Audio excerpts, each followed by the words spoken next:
Greetings, everyone, and welcome to the Undisputed Nerds Podcast. I am the Gentleman Gamer. As usual, I am accompanied by he's mine, yours, everyone's. He has a wealth of friends. He has a stream of followers. He is Senpai Zane. Say hello, Senpai. Hi, Senpai. What Hi, intro. Senpai, there he is. There he is. Oh, thank you. I thought I'd build it up for you. I thought I'd introduce you a little bit. It's a little change in me doing the intro, so I wanted to make the most of it whilst I still could. Yeah. Before he wrestles it out of my grasp and takes it away from me. Oh, no. Guys, for those of you who have not joined us before, we talk all kinds of film, comic, TV nerdiness here, do we not, Senpai? Yes. Plethora. We cover a plethora. We cover the hottest of news and scoops that's almost a week old. Who would have thought? We record on Thursday, guys. I'm just putting it out there now. But yeah, for those of you who have not joined us before, we're going to be covering a couple of things today. So, shall we dive into the hottest of news that's been happening this week on a week that I can only describe as being slightly barren for news? Absolutely. Do you want to start things off, or shall I? No. You by all means. Listen. I'm just a humble servant to your masterful ways, Senpai. Wowzers. And I would never want to stand on anyone's toes. I'm being a bit subservient tonight, aren't I? It's kind of weird. Sorry, guys. Sorry, I'll just go back to being me. That's the easiest way. No, that's okay then. We'll I'm gonna be honest with you guys. We had a little incident before the podcast began where I may have made Senpai cry laughing to the point where he wasn't sure if he was going to be able to make it through the intro. Hence why I had to do the intro. So our energy levels are through the roof today. As we always say on this podcast, up. They are. It's stoked to the nines tonight. This is the fifth attempt at this intro. Well, I was gonna show how quite unprofessional we are, but yeah, it's about the fifth attempt. That's fine, it's all good. It's all good. We're here. It was bloody funny though. I will say that right now. Yeah. Anyway, so do you want to hop into the news? Yeah. I know you've got it lined up. Yes. You're losing it again, aren't you? Yeah, I'm thinking about it. Don't lose it. I'm not. I'm here in the moment. It's cool. Keep a steady flow of thought. He's gonna lose it again, guys. So first bit of news, we actually got Kraven has been cast. Spider-Man's Kraven is happening now. Yeah, we'll take this with a pinch of salt. It's Kraven's going to have his own movie, a bit like Morbius. And a bit Was there a source that reported this? I think it's kind of broken out everywhere. I've seen it on IGN, I've seen it on GameSpot, but it has been confirmed that Aaron Taylor Johnson, yes, the man who played as Kick-Ass, and Quicksilver in Age of Ultron, will actually be playing the role of Kraven the Hunter from Spider-Man. Sorry, I saw your face twitch then, and I was like, "Oh, did I say?" Where the ending was going. Yeah, no, it's fine. I'm just yeah. Thoughts from you on this? A strange bit of casting, if I'm brutally honest. Yeah. And I wonder where they're going with this because, I mean, if I'm brutally honest, Kraven's only good when it's Kraven's Last Hunt.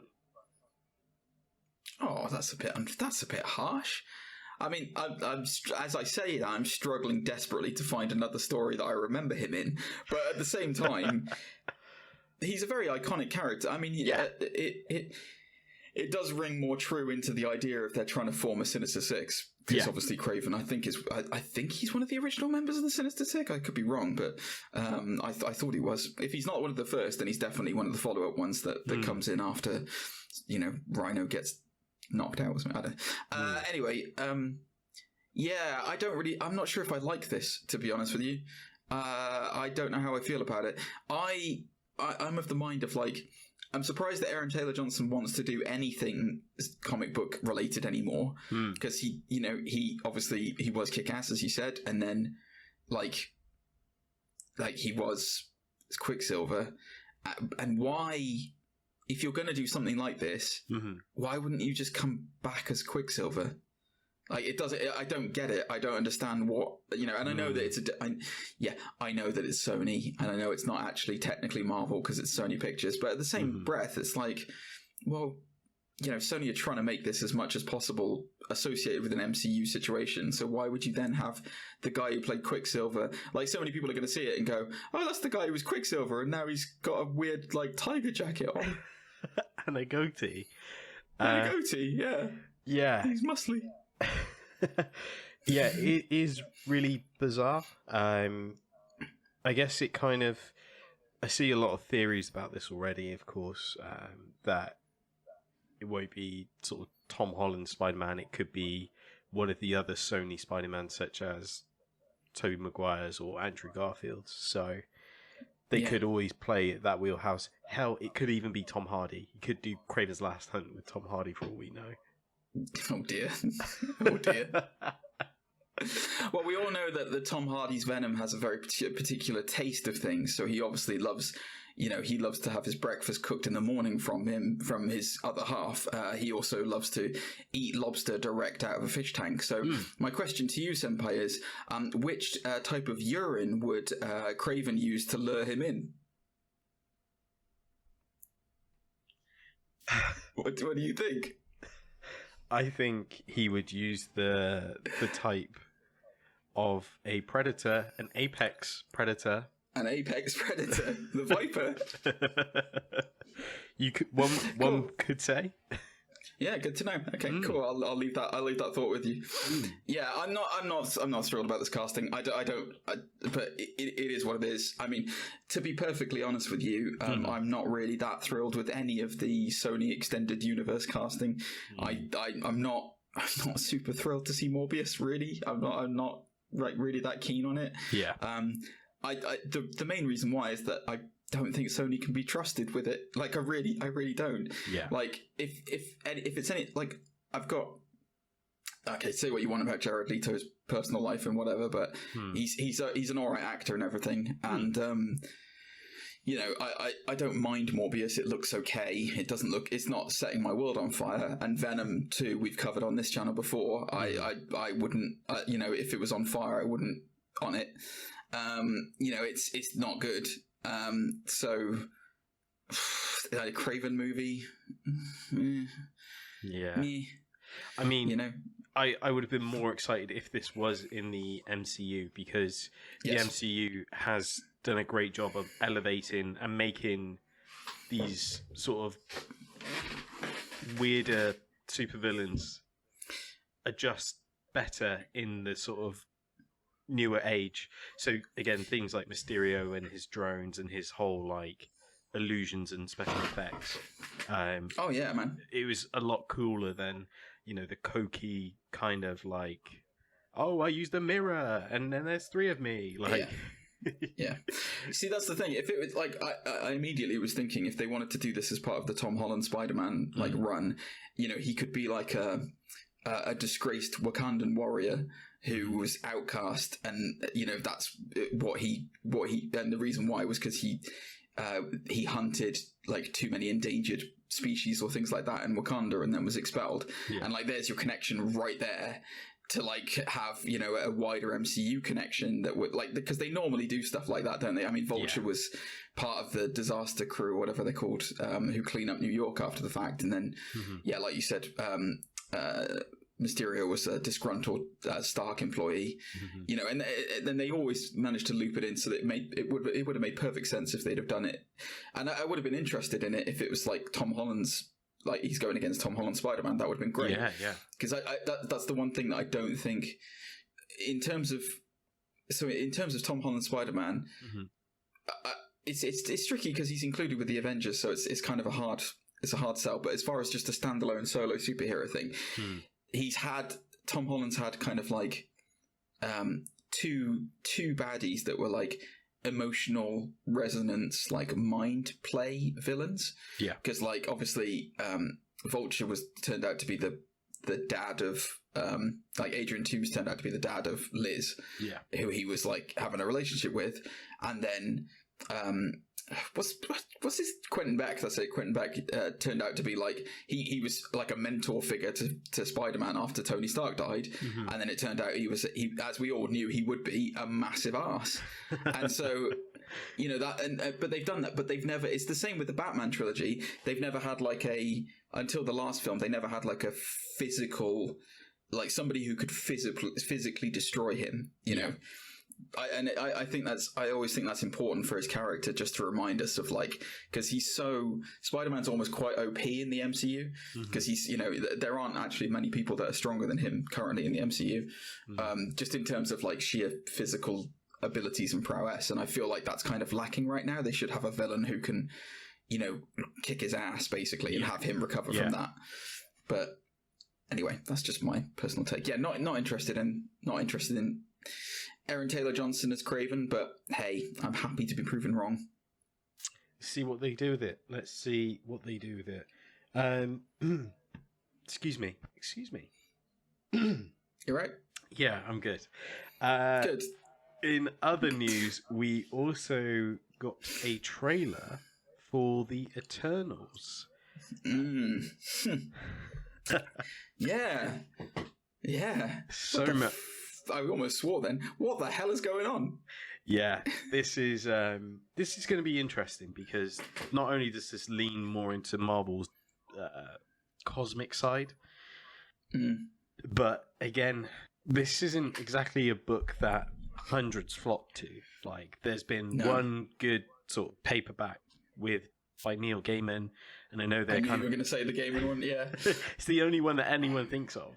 And there's the current one that's being written by Karen Gillan, which looks really cool. But again, it's not something I'm going to flock to, because it's Eternals. It's historically they've been a bit boring. Like, as reading. That's exactly what, and that's it's funny because that's exactly what I thought from watching this trailer. Like they've done a very smart thing with the trailer and put the I can't remember the person who sings it, but it's don't they know it's the end of the world music over the top of it. It's such an amazingly iconic classic tune, so much so that I can't remember who sung it. But like it's a great track. But I was listening to that thinking, man, I love that song, and then thinking, wow, this trailer's really boring. Like, it's really, I mean, it's dull, right? Like, it's just, you know, it's kind of like there's what, a Cro-Magnon man, like early man, and then, you know, the big obelisk from 2000 AD shows up, and then out come these people dressed, I mean, let's face it, stupidly. Do you know what? Okay, I'll tell you what really worried me about this trailer. Yeah. This is what really worried about. Now, I'm gonna put a precursor in this to say this could be a Guardians of the Galaxy situation where we nobody really knows a lot about the Guardians, and then the film turns out to be fantastic, right? It could be that. Yeah. It could be that. I really don't think it will be, because the trailer for Guardians had me way more excited than this. But anyway, I watched it and I was looking at the outfits and I was looking at the characters. And do you know what my first thought was, Senpai? Hit me with it. Inhumans. Really? And that's not a good thing if you know Marvel. I just thought to myself, man, this looks like a big screen version of the Inhumans. Wow. Like, it really felt that way. I was like, this looks kind of hokey, and like it's annoying as well because the actors in it are fantastic. Like Gemma Chan is amazing. Like she's awesome. Obviously Angelina Jolie's good. Salma Hayek's good. Kit Harington's going to be in it as well. I worry if this is going to be a dangerous Game of Thrones curse, because like you know, Inhumans had what's his name from Game of Thrones, the really annoying guy. It's not Ian Jones. It's Yeah, I can't remember what the actor's name is. He's Welsh. He's Ramsay Bolton anyway. Ramsay Bolton in Game of Thrones is who he plays. And Inhumans did not turn out well, and now they've upped the stakes, and they put 2 actors from Game of Thrones in this one. Kit Harington and the other King of the North, his brother. What's his name? Jon Snow. Yeah, no, not Jon Snow. That's Kit Harington. Oh, sorry, I was trying to Google Ramsay. Something Stark. Yes, not Ned Stark. Rob Stark. That's Rob it. Stark. Rob Stark's in it. Yeah, I can't remember what the actor's name is. That's terribly bad. He dated Jenna Coleman for a while. Yeah. Anyway, there's a couple of interesting tidbits out of it. I love. I can never say his name right. Kumail Nanjiani. Yes. Kumail Nanjiani. I love him. He's amazing. He's great. I'm genuine. He was the only thing in this trailer that made me super happy to see, because obviously his character that he plays in the comic books is his like. So just to explain, guys, for those of you who don't know who the Eternals are, they are children of the Celestials. Mm-hmm. So the Celestials are the wielders of the Infinity Stones way back when. So for those of you who have been watching the MCU for the last 10 years, let's hope, if you're listening to this podcast, I would hope so. The Infinity Stones were the remnants of the universe when it was born. Basically the powers have been forged into ignits. And then they were wielded by Celestials. So they're basically these godlike figures. And I think Ego did they say that Ego in Guardians 2 was a Celestial? Yeah, Ego. We get to see one in a projection flashback. Yeah. In the first Guardians as well. And Nowhere, the place that the Guardians go to, that's the head of a Celestial. Mm-hmm. So they're these giant figures, basically, these giant guys who wielded incredible cosmic power. And yeah, this the Eternals are supposed to be their offspring, I guess. Is it offspring? They're supposed to have created them. So yeah, yes, you could say that they're their children. But I think they also created the Deviants. Yes, they did. Yeah, so the Deviants are the Eternals' arch enemy, effectively. I didn't get enough from this trailer to know what kind of a feel it's going to be. Mm-hmm. I was not excited by it. I was not thrilled by it. Kumail Nanjiani's character looks great, and his character, in order to, so they basically hide on Earth, so they blend in with everyone because they are obviously super powerful beings who can control a lot of different. I think one has the mastery of technology, so can create anything tech wise. One has water powers or something, or can control the elements or something. Yeah, so anyway, there's a bunch of them. But yeah, Kumail Nanjiani, his hidden character is a Bollywood actor, which I love. I think that's great. And it looks like they're going to go with that in the trailer, because it looks like he's doing a Bollywood dance scene, which I think is fantastic. Yeah, I don't know. It's what are your thoughts on this? I've talked a lot today. I'm sorry. No, it's fine. It's a bizarre one, because again, you feel like you would get a vibe, or you would get a good feel about a film from a trailer. You'd be like, actually, yeah, I do want to see it. Like you said about Guardians, this one is kind of still up for grabs, because it's kind of it looks good, but at the same time it has this weird sort of feel about it compared to films of similar nature. I'm trying to think of ones, but it's kind of like those movies where it's, we've been hiding for years, and it's well, cool, where have you been? There was a guy who had a whole gauntlet of stuff. What's your excuse there that you forgot? Well, I know they'll probably play into it, but I think in the gaming way, they forgot that they were Eternals and tried to live out being lifestyles, and it wasn't until they came together they realized. Yes.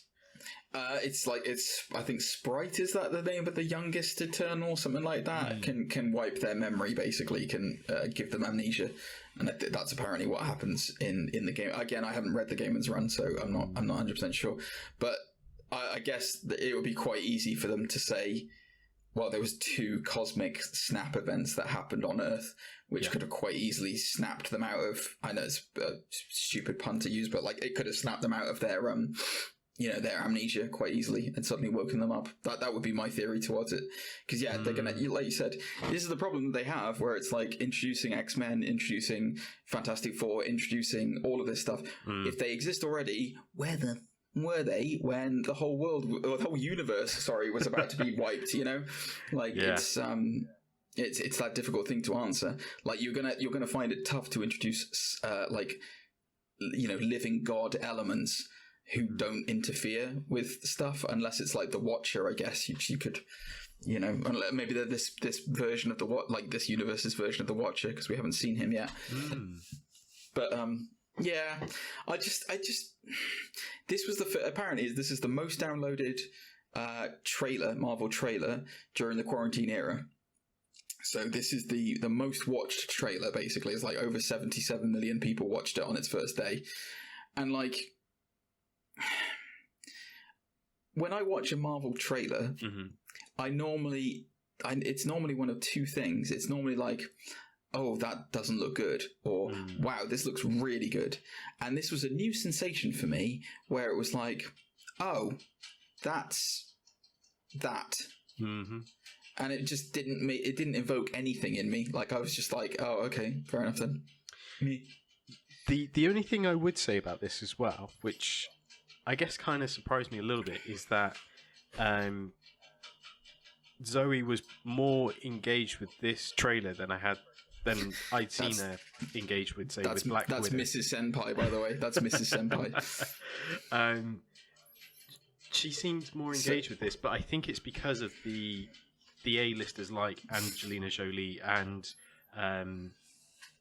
plays as Ajax. What's her name? You just said it. Salma Hayek? Yeah. Because it's got more A-listers in it, you mean?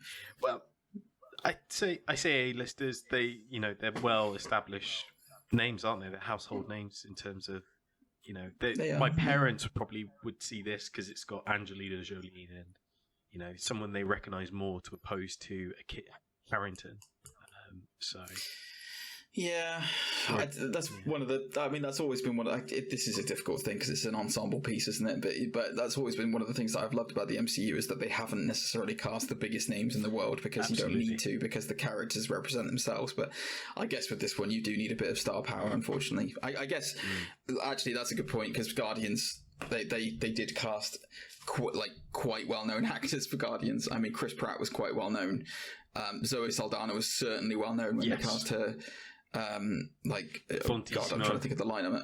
Oh, Bradley Cooper, for God's sake! I mean, like one of the biggest stars in the world, even though he's a raccoon. Yeah, Bondissimo del Toro is the collector. Yes, I was blown away more by that as well, because I was like, you mean the man from Wolfman? Yep, that's all he's known for. The Oscar award-winning Benicio del Toro, aka Wolfman. Yeah, that's great. Fenster from The Usual Suspects, but the Wolfman. That's all he's known as. Good, great, senpai. What a callback! Good to see you're expanding your horizons. What a callback! Yeah. What about arch villain number 2 in License to Kill, which he was in as well? James Bond's License to Kill. Didn't Wolfman have Anthony Hopkins as well? I don't know. I've never seen it. The only Wolfman I can think of is the Wolfman that's got Jack Nicholson as the Wolfman. That's the only one I can think of. Well, 2010 called and said you need to watch the Wolfman. So. Oh wow! Okay, cool. 2019 called and said watch The Invisible Man instead. It's much better. That Kevin Bacon one's a bride. It's a good film, though. I like that film. That's Joel Schumacher as well. Yeah. It's so weird. It's like you said, it's a ride. He's like cathartically wiping away the ashes of Batman and Robin by making Hollow Man.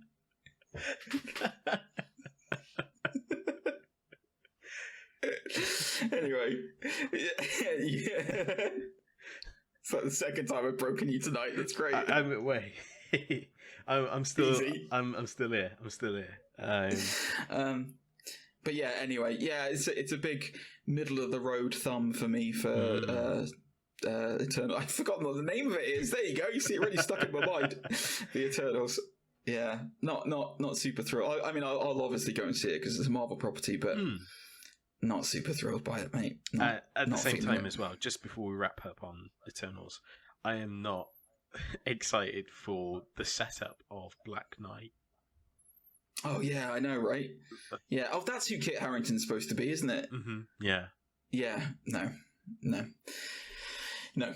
I'm not. No, I'm just not feeling it. Like it's, I don't know what's missing from it, but there's something missing. There's some spark of magic missing from what is.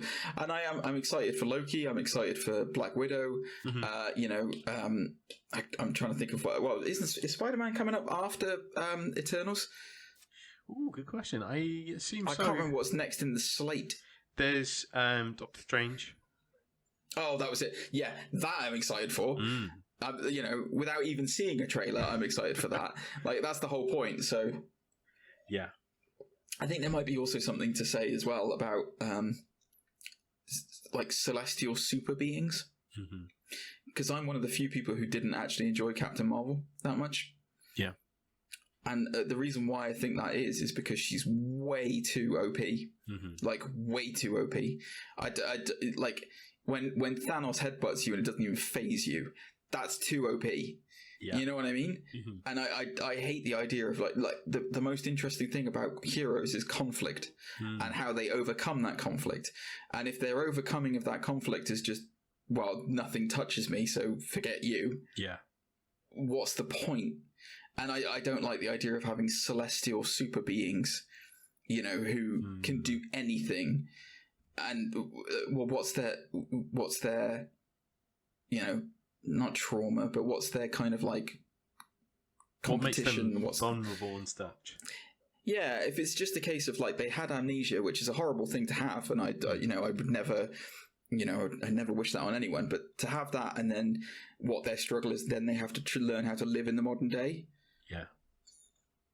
Yeah. Oh, I'm so sorry for you with your incredible powers of controlling weather and technology. Oh no, how are you possibly going to live? Oh, you've just produced money for yourself. Okay, you're fine. Yeah, one thing I was kind of not concerned with, but I guess one thing that crossed my mind is that if they do get put into what I refer to as the Superman category, where everyone's like, they're just too overpowered. I don't care. I'm not interested. Too much superpowers. No, like, I feel like they could easily fit into that box before people give it a real chance.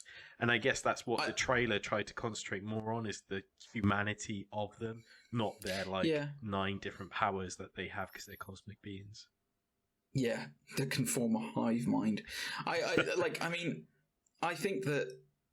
Yeah, we won't talk about this too much longer, but I think this genuinely has a really big risk to be Marvel's first proper flop. Like I think it really could be, because they've gone all out with actors, with obviously with a great cast, but it just doesn't feel interesting. This feels like, I'll tell you what felt really interesting. Like something. It's not just a case of me only loving properties that have like already existed in the MCU, because I'll tell you what did get me excited: the Shang-Chi trailer. That looked fantastic, and that had me genuinely excited for Shang-Chi. And like I'm super hyped, and we talked about it on the podcast many moons ago. And like that was super cool. Yeah. This did not have the same vibe, and I'm not talking about the action or anything like that, because it doesn't always have to have action in it. But it just felt really cold, like just. Anyway, I don't know. Let's see what happens. But yeah, risky one. This one, not feeling it personally. Yeah, no, agreed. So just before we move on to the main subject, I know you mentioned this one just before we went into the recording. Green Lantern, the TV show's actually got a director, which is really interesting. So Green Lantern finds its director in Lee Tomland Krieger. Yes, and the other thing that I was surprised about was, and the reason why I decided to bring this up was that you and I had a discussion, and what I can only describe as a, for those of you listening in England will get this, but nobody else will understand it, Mickey take of Alan Scott being in the show. And what else did they announce, Senpai? Wait. You've lost Old me. Irvine's been cast as Alan Scott. Oh, sorry, yes. Jeremy Irvine confirms Alan Scott role. Yeah. Like, what? I don't know where they're going with this. Like, are they doing it like, because we were talking about Guy Gardner getting cast, and they've cast Alan Scott. I'm like, what are they doing? What is this? They're casting all other Green Lanterns bar the big two. Yeah, exactly. Big three. Come on, Kyle's a mainstay. Come on. But like, I just don't get it. I don't understand where they're going with this. So does this mean that Alan Scott's going to be like a mentor to Guy Gardner?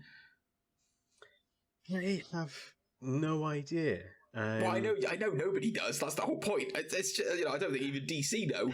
They've just gone, oh, that's a cool character. Let's just cast him. There you go. But it's not like Jeremy Irvine is slightly older either. Because no, I know. If we go by the source material, Alan Scott, the idea is that he's supposed to be a golden age superhero, isn't he? That he's the original Green Lantern. But from memory, I believe his powers are magic based. Like. They are, but he does have a power ring as well, a power lantern as well. He has a lantern as well. Yeah, so I think the idea behind the Green Lanterns is that every Green Lantern has a ring and a power battery with which, because the ring has a charge on it. It sounds stupid when I say it like that, but it's good in the books.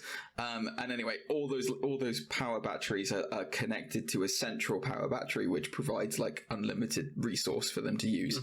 But Alan Scott's never was. Alan Scott's was a magical lantern that he could use to charge his ring. But then I think they did retcon it and say that it had some connection to the central power battery, but I'm not sure how that worked. I think Alan Scott also was the first. Is he not the first like gay DC superhero? Yeah, I think he came out as gay, didn't he? Yeah. Especially the Earth 2 version as well. During the New 52, they had the Earth 2 version, which is really cool. It is cool. It's a nice thing to have moving forward that they're looking to cast. My hope is that they would cast a gay actor in the role, so that it's that representation. But I don't think Jeremy Irvine necessarily is. But there you go. I just don't know where he would. I don't know where Alan Scott fits in the with Guy Gardner. With Guy Gardner and Alan's. I mean, what the hell is this thing turning into? The director, to touch on that very briefly, so I haven't seen, he's also the director, he's directed a couple of episodes of, so I think isn't he directing the first 2 episodes of Green Lantern? It's like the pilot and the next one along. And I think he's done Lois and, or the new Adventures of Superman, or whatever it's called, the Lois and Clark series. Yeah, so he held the Superman and Lois plot for CW and is signed to direct the first 2 episodes of the upcoming Green Lantern HBO Max series. From Seth Graham-Smith and Mark Guckenberg. Yeah, I'm just. It's interesting that they cast Alan Scott. The only thing I can think of is that for whatever reason why they don't want to have Hal Jordan, I don't know why, but the only thing I can think of is that he's going to act as like a mentor to Guy Gardner. Yeah. And I don't know, train him how to use the ring. Yeah, because they were trying to set up for a Justice Society as well, which obviously Alan Scott is a member of the Justice Society of America. Yeah, it's just weird. I think it's just really weird. I just thought it was worth mentioning because we talked about Green Lantern on the show before, and I am a Green Lantern obsessive.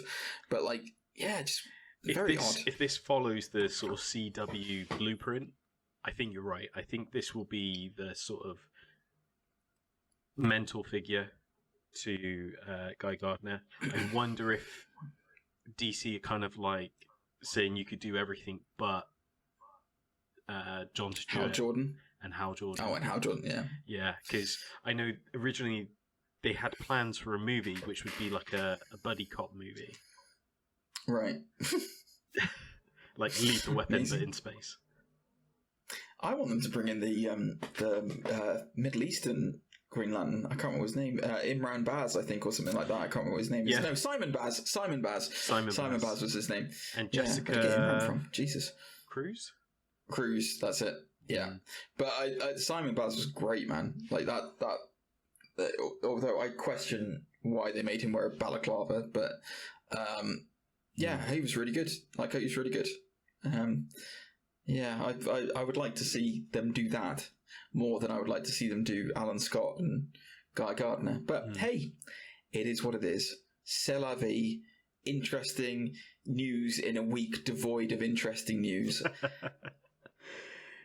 Should we move on to the main subject? Yeah, we can. I was going to talk about Star Wars just a little bit with the J.J. Abrams thing that we touched on before the podcast. But go for it. Why not? No, well, it's annoying, isn't it? So for those of you who don't know, J.J. Abrams came out with a statement saying that when it comes to his projects, he's learned that he really should have a plan. And I'm just like, well, you can kind of see that when it comes to Star Wars, can't you? Yeah, Star Wars is a prime example. I guess the disappointing ending to Lost also kind of is another. How much was he involved in that in the end, though? Was that him or was that Damon Lindelof? I don't think he was involved as much by the end of it. Because I remember an interview with John Noble, who starred in Fringe, which is another J.J. Abrams one, and he was very frank about it and said, look, J.J. doesn't stick around on these projects. He starts them, and he has an idea, and then he just leaves it to people to run. And effectively, it was John Noble's way of saying, basically, he just puts an idea out there, lets other people do it, and then he takes the credit. But I question whether or not it was because Force Awakens, I mean, a lot of people didn't like Force Awakens. I personally did like Force Awakens, even though it was essentially Episode 4 just revamped. Yeah. Last Jedi, when I watched Last Jedi, because I did when Rise of Skywalker came out, I did the marathon at the cinema and did all three. Yeah. And I have to say, Last Jedi, watching it the second time, I enjoyed it a lot more the second time than I did the first time. And I appreciated it more in certain places. However, I still don't think it was a great Star Wars movie. Necessarily, I hated what they did with Luke. Like, I really hated what they did with Luke. And then Rise of Skywalker, it just felt like a big fan advertisement.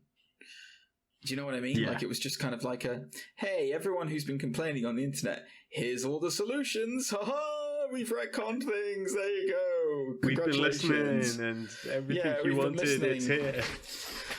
It's just, I don't know what I hated most about Rise of Skywalker. I hated a few things. Like, I really genuinely enjoyed Ben Solo's arc, and I thought it was good. It was nice to see him come full circle and be the redeeming figure. Yeah. But why did you bring back Palpatine? Like, dude, it was the cheap way out. Yeah, use Snoke, man. Like, use him as an original character. Like, fuck, you know. Mm-hmm. That's my review of Star Wars: The Rise of Skywalker. I turned into Salacious Crumb from the Jabba the Hutt palace barge.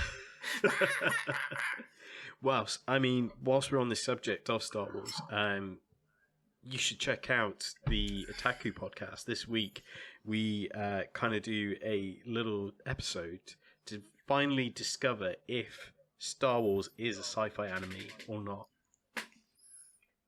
Cool. Yes, that's him and his other podcast partner, who I have no interest in the Otaku podcast anymore because I'm not part of it. No, it's a good listen, guys. Go and listen to the Otaku podcast. It's good. It is genuinely very good. I'm only being facetious with him to just wind him up, but no, it's a good podcast. But yeah, it's definitely worth a listen because we do battle against certain anime tropes to see if they do fall into the Star Wars category. So it's a good listen to find out if George Lucas is a weeb or not. George Lucas with his big froggy. I can't talk at the moment with my double chin, but he's got that big.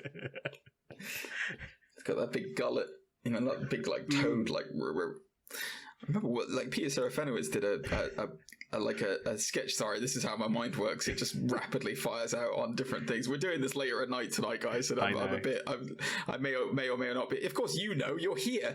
I may or may not be a bit scattershot. But yeah, Peter Serafinowicz, who's a famous actor, who's also The Tick. For those of you who have watched the Amazon series The Tick, go and watch it. It's a great show.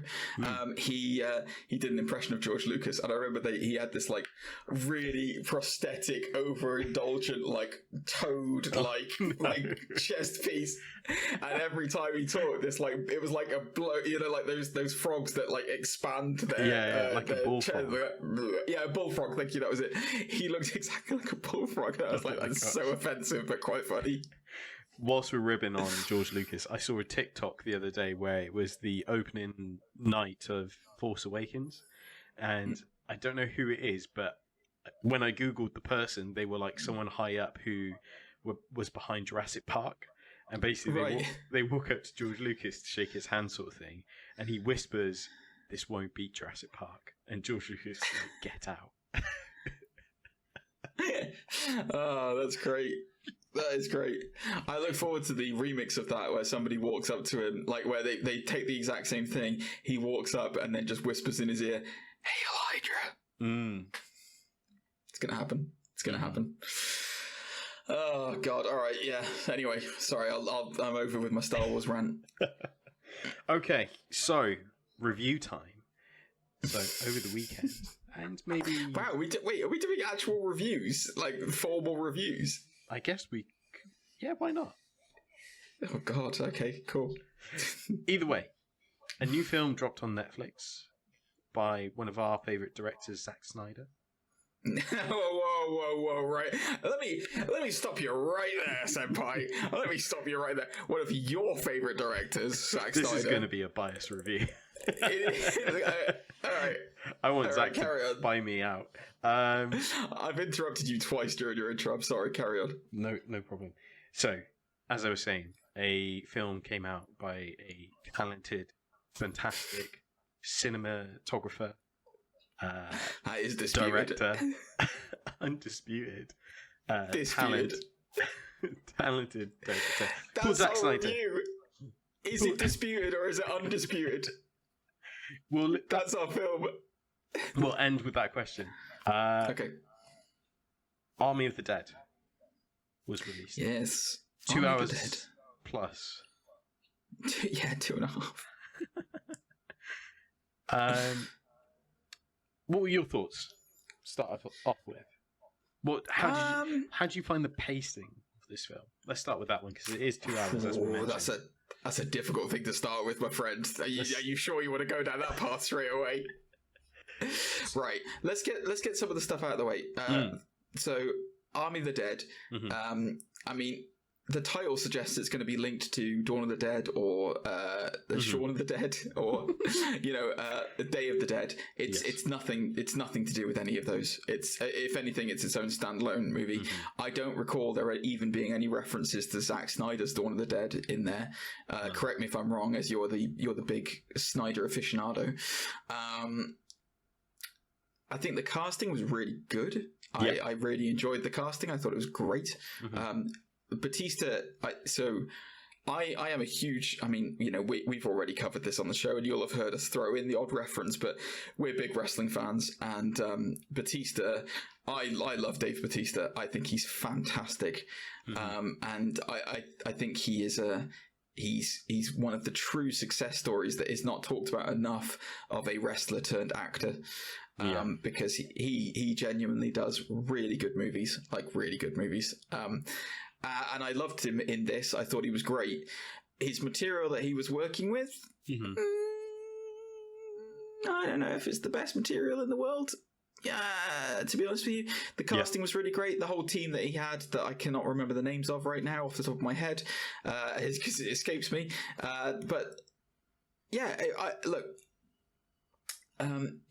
Interestingly enough, as well, they had the guy who. So the plot of this film, without giving spoilers for anything, is so basically Vegas gets So there is a transport truck carrying a military experiment, which, spoiler alert, guys, it's a zombie.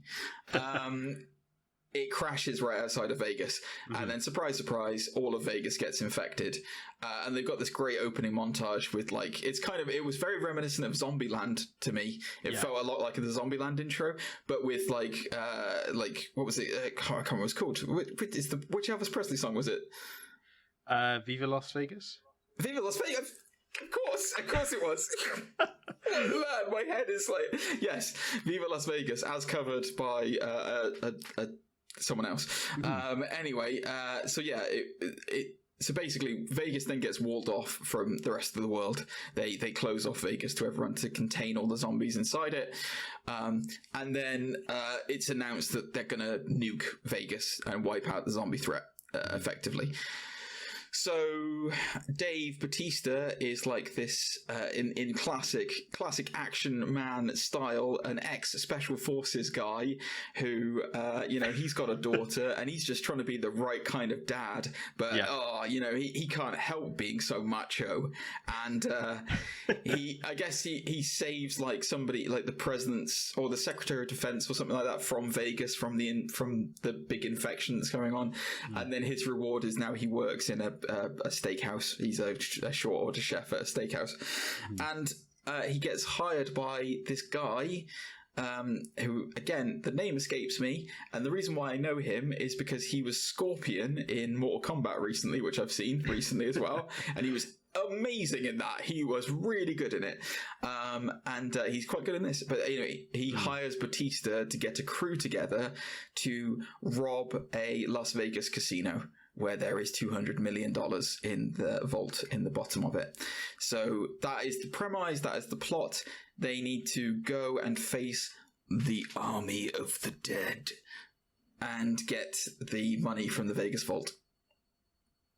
Did I cover everything? Pretty much, yeah. It's essentially a heist movie inside a zombie movie. And that would have been a much more concise way of saying it instead of my waffle. But it's a interesting format, as well as like one thing we have to talk about is the type of zombies that appear in this film. So we get the classic, I think they refer to them as shambles. Did you want to do like a non-spoiler spoiler thing for people who want to watch this?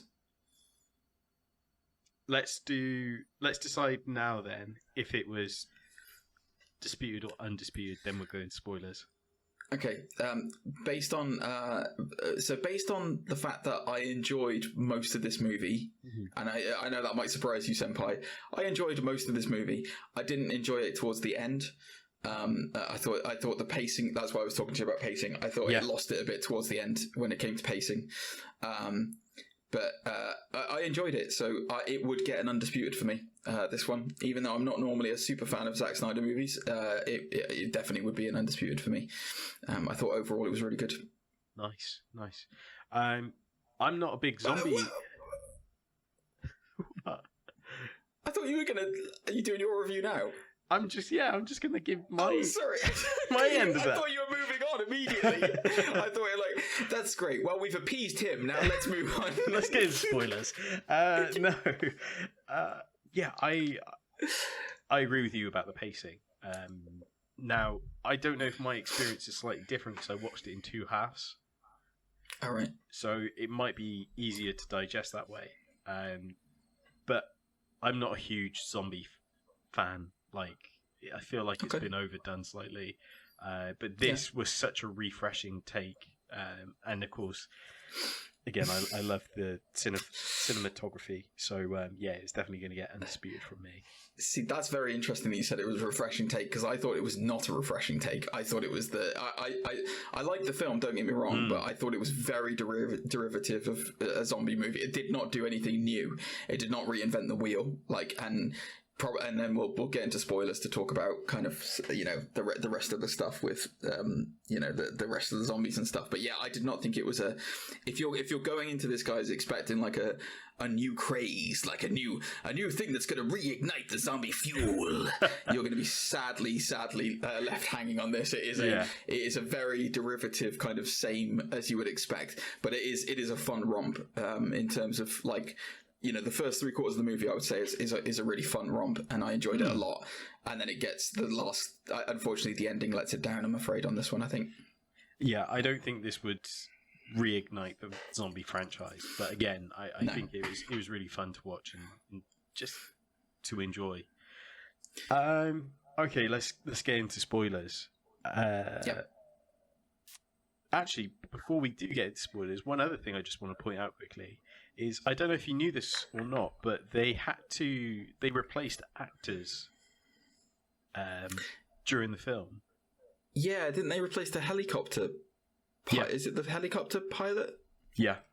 So they replaced, I can't remember the previous actor, but they were replaced by Teague Notaro, who plays as Marina Peters, the pilot. Yes. The chopper pilot. So, yeah, and all of great. Yeah, absolutely fantastic. But what's really weird is that everything that she filmed, Zach filmed of her, was completely green screened. So she was green screened actually into the film, yeah. So all the conversations that she had with, like, I think there was an interview recently where Dave Bautista said, I still haven't even met her. Oh, wow. Man, that's crazy. That is crazy. I did not know that. Yeah, so, I mean, spoiler alert in this, everyone dies apart from the daughter is the only one who lives. That kind of, I was like, well, I mean, I know it's a zombie movie and it's supposed to be bleak, but I genuinely thought Bautista was going to make it out of it. And I'm not going to even try and pronounce the actor's name, but the helicopter pilot that you were just talking about, I thought she was going to make it out as well. For me, this movie, when they got to Vegas and they got to the vault, that's when everything started to kind of go south for me. And it wasn't, you know, I understand with zombie apocalypse movies, there's normally like a bleakness about it. I mean, if you look through the things, it's ironically enough, normally the latter parts of a zombie film that I don't like. Like, for me, Shaun of the Dead fell apart when they got to the Winchester. Like, I didn't enjoy it as much when they got there, like in the pub, and the mum dies and David dies in the horrific way that he dies. And, yeah, it was the same with this. As soon as they got into the vault and stuff and started moving, I was like, yeah, everything's kind of a bit wobbly, and then character motivations kind of go a bit weird. Yeah. You know, like I really hated. I'll tell you the bit that really got to me. Okay. So the daughter of Dave Bautista in this one. Mm-hmm.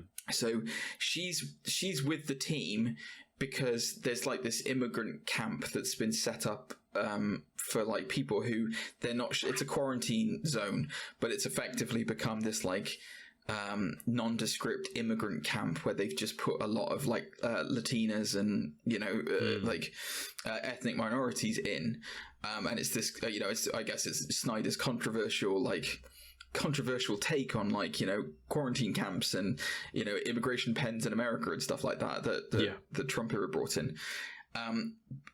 But like, so a couple of the people from that, one of the ways of making money is by going into Vegas amongst the zombies and getting cash from the casinos. Mm-hmm. So one of the immigrant camp people, they go into Vegas to get some cash, and Dave Bautista's daughter needs to find them, or wants to find them and get them out. Mm. And they're on a very tight time frame because it's going to get nuked. And she waits until they've opened the vault, they've got the money, mm-hmm. and they're going to the helicopter. She waits for that moment to then leave, mm-hmm. and go looking for her friend with like 20 minutes until the city's nuked. And I'm like, what is this? What is this? Seriously, Mm-hmm. where is your motivation? Because I don't care how much, like this. I don't care if you're looking for Mother Teresa. If you know that the thing is going to get nuked, why the hell would you go? Especially without Dave Bautista. Like he's the one who's killing these things. Like why would you go without him? Yeah. It was so stupid. Honestly, I just watched it and I was like, oh, you are. I don't want you to live now. Like, I really don't want you to survive this. I want you to get eaten. And then it annoyed me so much that she was the only one who lived. I was like, a victory for stupid people. Yay. Yay, yay, yay. It really annoyed me. It really got to me, senpai. I can really tell. Yeah, I can see where you're coming from. I guess it's one of, it was one of the only moments that she wasn't kept an eye on, because Dave was like so overprotected about her and talking about tofu, which was hilarious. Yeah. That's out of context. So yeah, it is the character stuff. Some of it felt really weird as well, because it was kind of like that moment where Dave got all the money, and then Maria Cruz, his kind of right-hand woman, turned around and was like, God. I'll be there for you, don't worry. And then I was like, what? This has suddenly come out of nowhere. Like, that was, I have to say, like, of all the moments in the film, that was both one of the most weirdest, but then I understood exactly why they did it, because then it gives you that unbelievable shock factor of, spoiler, she gets her neck, like, she gets her head completely, like, snapped, right, like, all the way around, and her spine pops out of her body. It was gross, and I was like, that is brutal. That is brutal. Like, there's a bit where a zombie tiger eats a guy's head, and that was nothing compared to how icky I felt when that neck popped and the spine came out. I was like, I think it's because there's that almost like 2 seconds where she looks you in the eye, and I think that's why she's crying as well. She's crying after she's died. Like there's a tear running down her eye. I don't know whether you caught that or not, but like when she's on the floor and he looks back at her, there's like a tear in her eye. I was just like, oh god, that's brain death right there. Wowzers. Oh. But talking about the tiger though, I really like the mall scene. Where he does take out the, I believe his name is Martin, the sort of corporate guy. The guy sent in from the corporate, from the guys giving them the mission to, so it turns out that the secret mission to get the money is not actually the mission. The mission is actually so there are, as Senpai was saying in the non-spoiler part, so there are different kinds of zombies in this. So there's your regular shamblers who are basically brain dead. They just are driven by meat and eating, and then there's now hyper intelligent alpha zombies. So I guess the secret weapon that they were transporting was a genetically modified, like, human zombie guy who has base intelligence and can think, and has that was another bit that I was kind of a bit like meh about, because I don't like the idea of giving, because the idea is it kind of gave the zombie some sympathy, because this corporate shill guy comes in and he basically murders the alpha leader of all these zombies. It kills his missus, and this was the bit I didn't like, especially where the missus was pregnant. Yeah, I know. How does that work? So you heard that right, guys. You heard that right. A zombie effed another zombie, Jafford, and then Jafford another zombie. That sounds even worse. And then they were gonna have a baby, a zombie baby, which, and I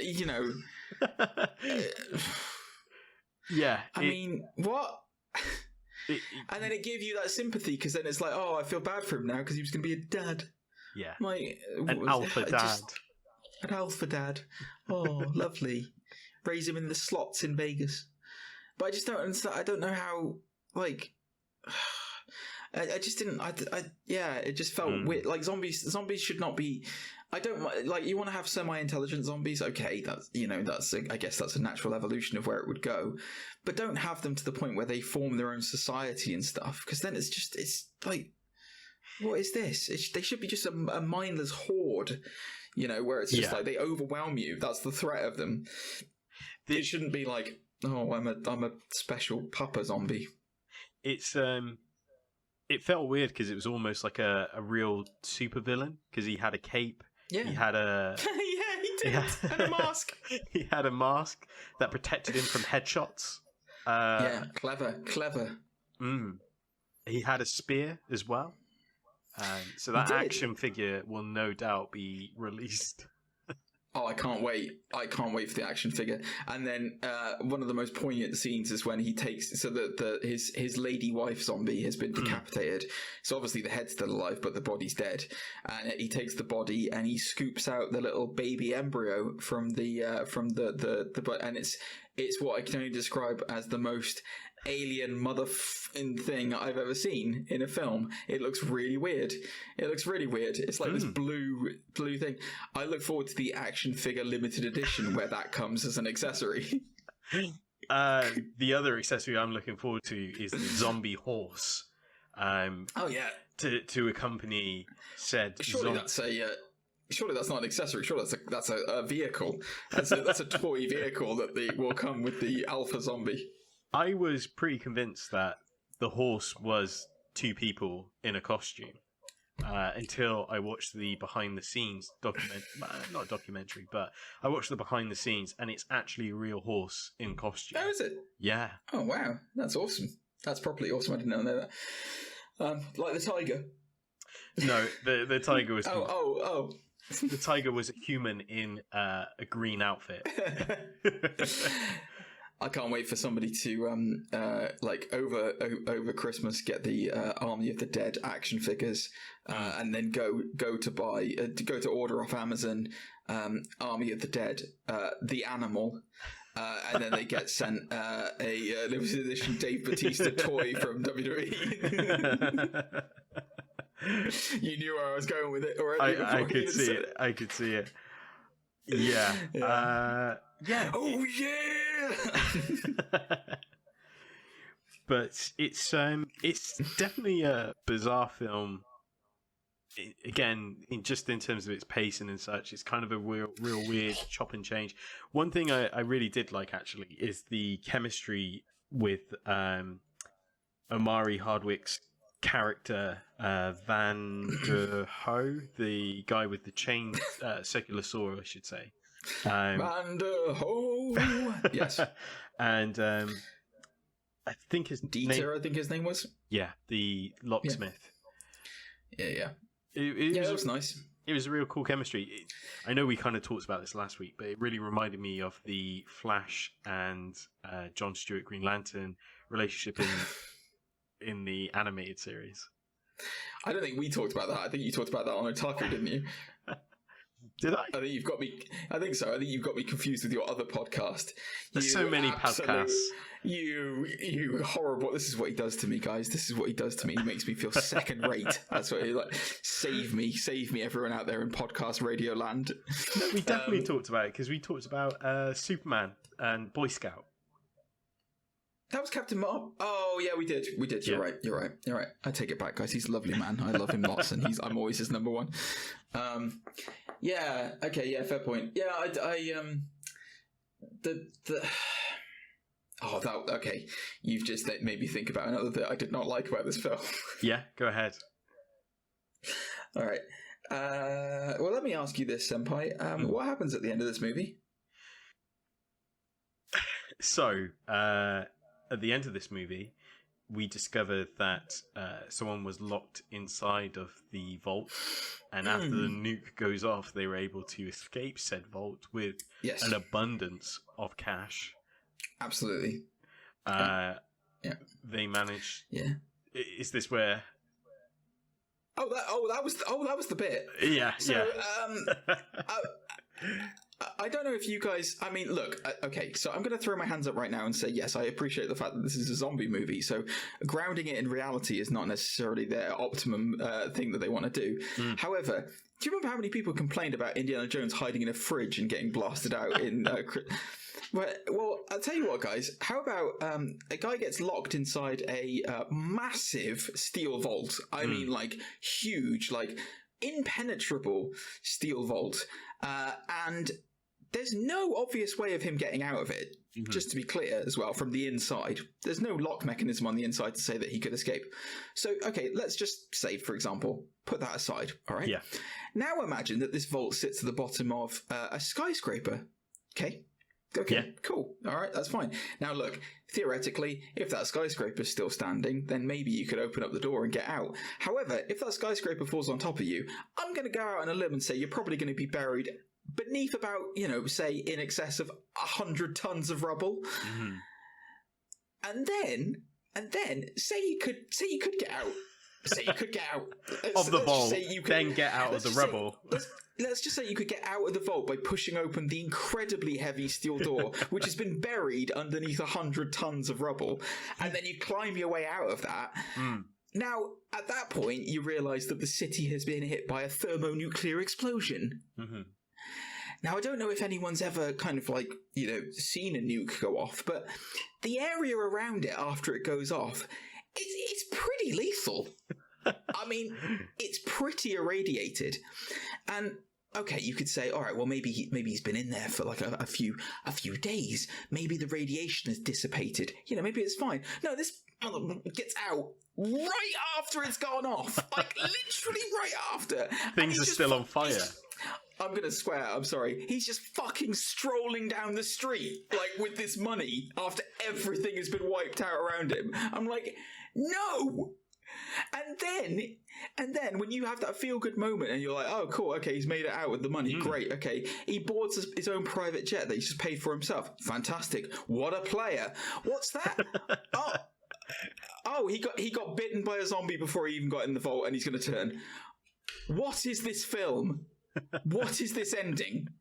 This was like that I feel like that was a situation where like they had this nice ending and they had everything sorted where like, because before that Batista's daughter escapes and she's he gets killed in the crash and she has to murder him because he's going to turn into a zombie, which is it's a nice it's not nice but like it's a good way of ending it. And then this extra scene happens. I just feel like they went, this is great, Zach. This is a great, man, what a great film you've made. This is fantastic. I apologize for the bad accent to any American listeners. Man, this is a great film you're watching. We've really, but it's missing something. We need something that's going to be cutting edge. Why am I turning into Triple H? It's the game. It's the game. What we need is NXT. Exactly though. It needs sequel. It needs a sequel. We need some sequel bait in there, baby. Let's have a zombie infection in wherever he heads to. Let's fly him to Washington. And I feel like that's what they've done, where it's just like they've basically shoehorned in this extra bit just so that they could do a sequel. It's just like, oh, really? Yeah. Really? Yeah, it's that's no surprise because they did announce that there will be spin-offs from this. One of them will be directed by the same actor who played as the locksmith, Mattathias. Matthias? Possibly. My reading's terrible today. But yes, he will be directing one of the said spin-offs, and I believe there's an animated prequel as well, maybe in the works. Just look at the words and think of a steady stream of consciousness. No, I've had enough of streams today. But even so, I do like where they went with some things as well. Oh, he was close. He was on the cusp, guys. I almost had him again. I do like where they were going with certain things as well. Like one of the first victims of the zombie attacks. There's that moment where you think, "Oh, she's gone," and it's all doom and gloom, and then she jumps through a window, and you're like, "Oh." Oh yeah, that was really good. Yeah. That bit was. You see, that's what I mean about the pacing of this film, because the first 3/4 of it was really good, and like them getting to the vault and going through the Vegas streets and like encountering all these guys and doing all that kind of stuff. That was really good, and I really enjoyed that. And yeah, that bit's great, where it's like this lady, like she fights tooth and nail to try and survive, and then ultimately it doesn't happen, and her friend has to kill her in order to stop, to kind of stop a lot of stuff. But yeah, that was really good, that bit. I like that. And that was quite a nail-biting scene as well, when they were going through the kitchen and all the zombies were kind of like slumbering and or hibernating, I guess was the word they used for it, instead of a made-up word like I did. Yeah, that was really good. That was quite tense, and I like that. The thing is, this film had a lot of good stuff going for it. It was the last half an hour, I would say, 45 minutes, that it all fell apart for me, and I like a lot of the either character decisions or the ending itself just did not fly for me whatsoever, which was a shame. It's a shame, man. Could have been a lot better. Wasn't awful. Based on our rigid, rating system, it is undisputed. But it's I would say it's middle of the road undisputed. I understand that. I can understand. Mm. Yeah. Should we move on to the final segment of the show? Why not? Why not, Senpai? Let's do it. Insert no theme music here because we don't have any. Yeah. Sometimes I wonder if we should do the accent or not. Which no, I'm not going to do the accent. Like the West Country. Yeah, go on. You've committed to it now. I haven't.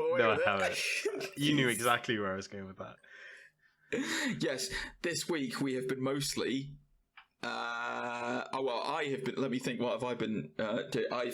This week I think I finished X-Men last week, so I won't talk about that again. I've been reading super heavy, the Batman, Scott Snyder, not to be confused with Zack.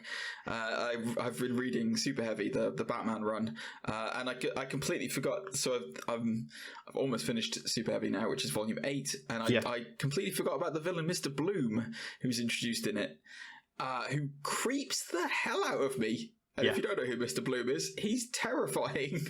He's really scary. During the Jim Gordon era.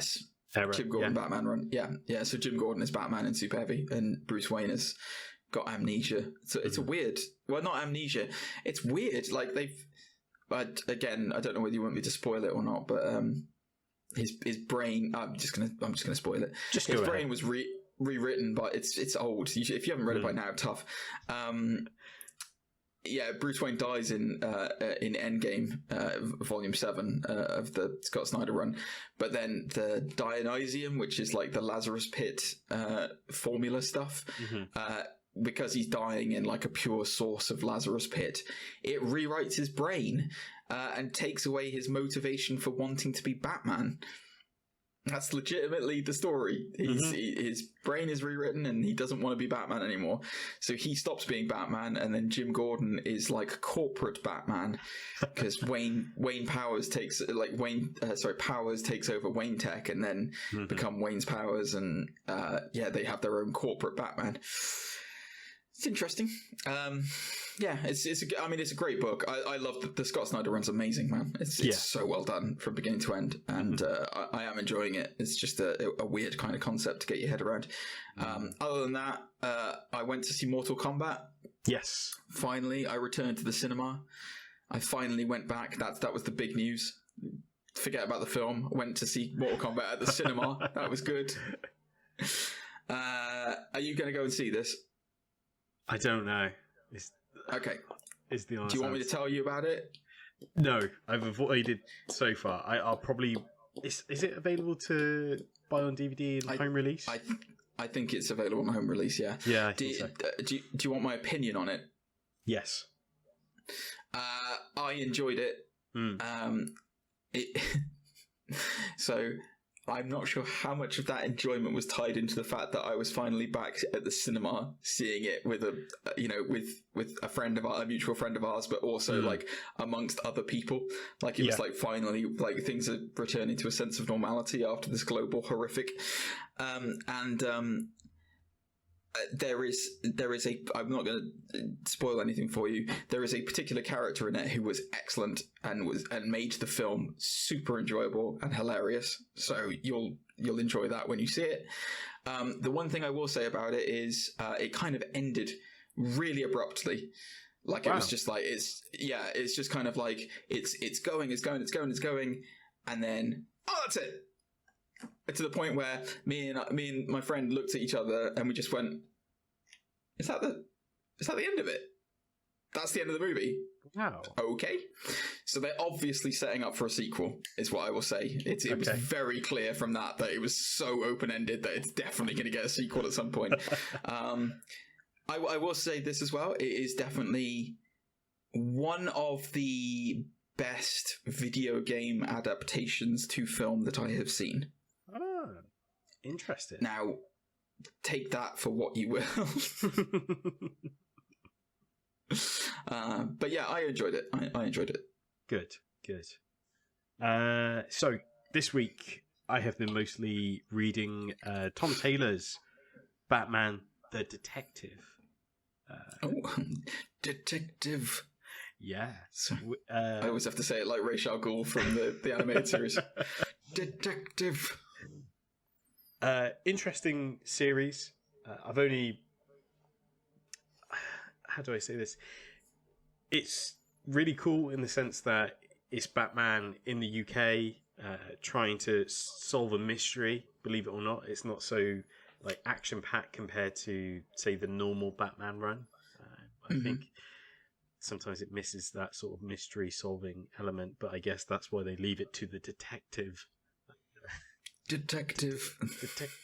books. Thank you. But yeah, I really like it. I like the art style. Does it have Knight and Squire in it? If it's in the UK? Yes, they have a new Squire. It's the premise. The premise is that a plane has crashed in, I want to say, Glasgow or something, and basically the reason that it links to Batman is that all the passengers that were on the plane were people that Batman had saved at some point. Oh wow! Oh, that's so cool. It's a great promise. Yeah. So it's a message to him in some weird way, and the Knight was on the plane, but she manages to survive the crash, sort of thing. And how? Yeah.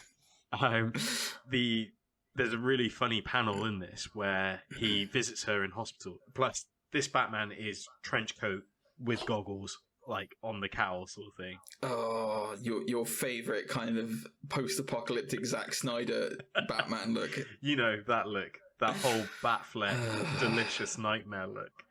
Oh my god! So, anyways, he visits her in hospital.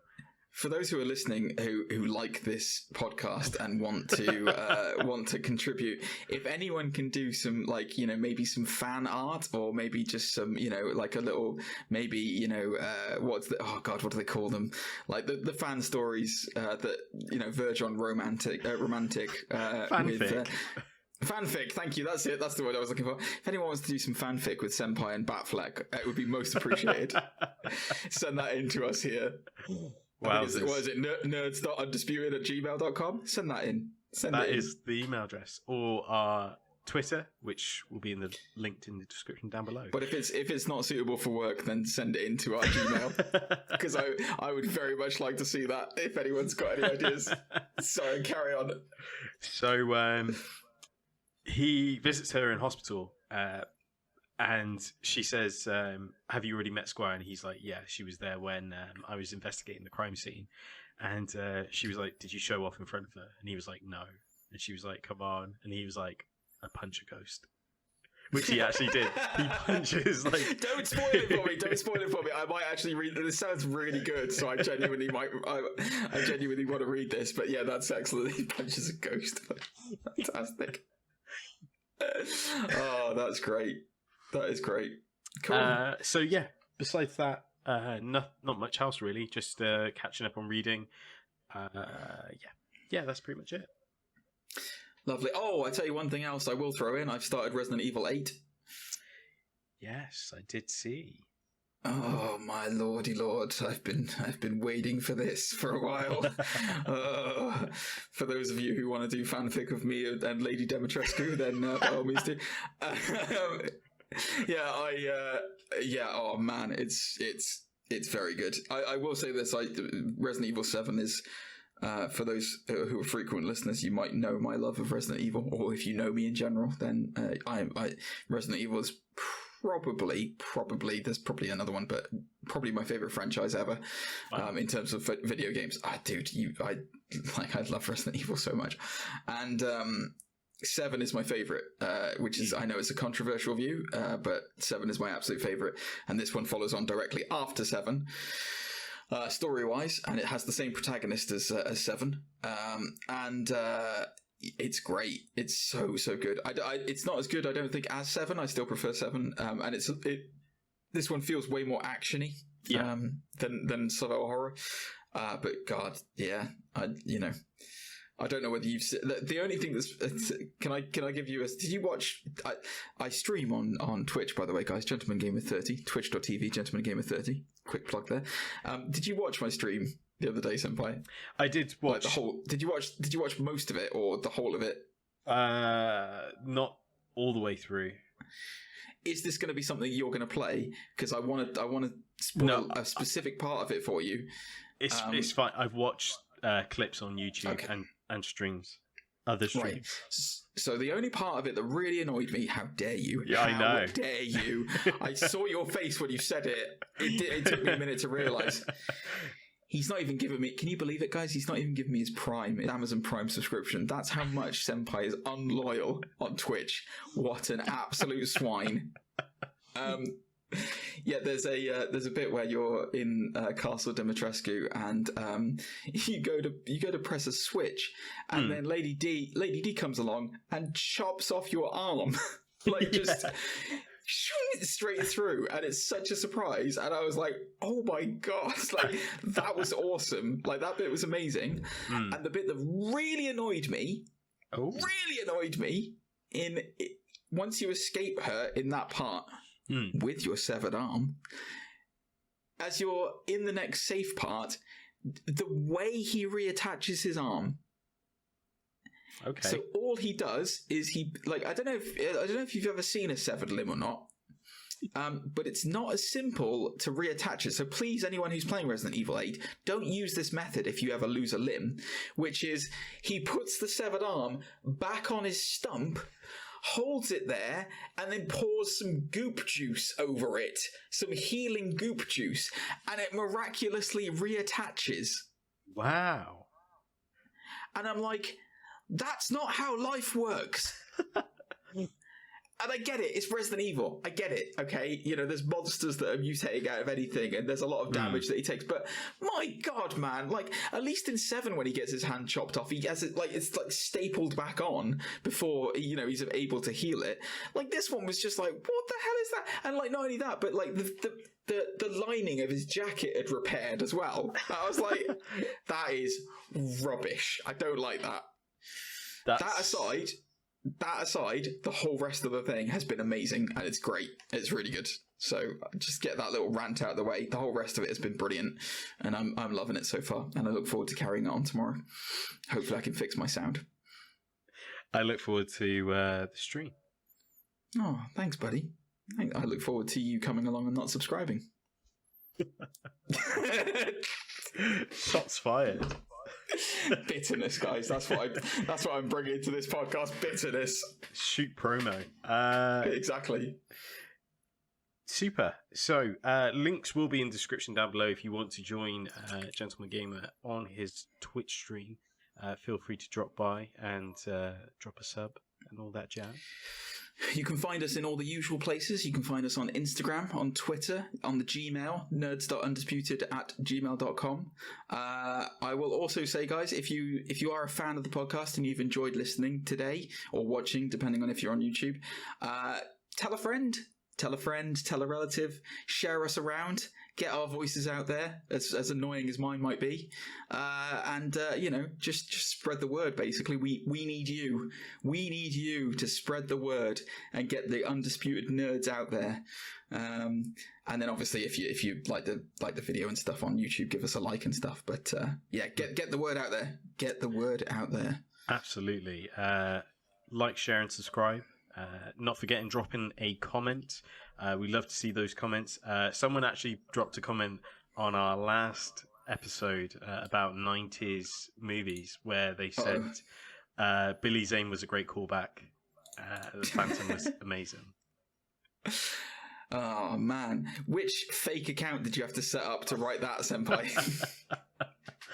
No, I did not. That was not myself. But even so, thank you to that listener. I'm so sorry that I've forgotten your name, but thank you to you, because you are our star listener from the last episode. Wow. Yeah, I mean, I'm gonna make that person feel special now by like actually knowing their name, because I can't believe that you would do that, honestly. Thank you very, very much, the Kush Completionist, who I know, you absolute legend. I know who that is. I've seen him on Twitch every once in a while. Great guy. So thank you very much for the comment. Thanks for the comment, Kush. Much appreciated. And yeah, keep listening, guys. And yeah, spread the word. Get the name out there. And yeah, we'll be back next week doing this. Locked into the constant feud with Senpai over why he won't subscribe to my Twitch channel. Because I'm buying all the Batflick fanfic, obviously.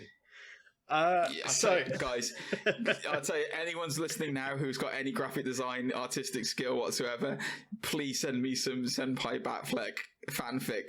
Don't nod your head. So, like, I wish you guys, for those listening on the podcast, not on YouTube, he looked really into that then. Like, he was really into it.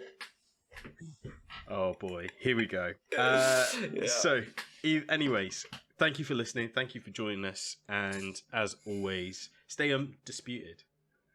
Undisputed. Thanks, guys. We will see you next week. Bye. Ta-da. Bye.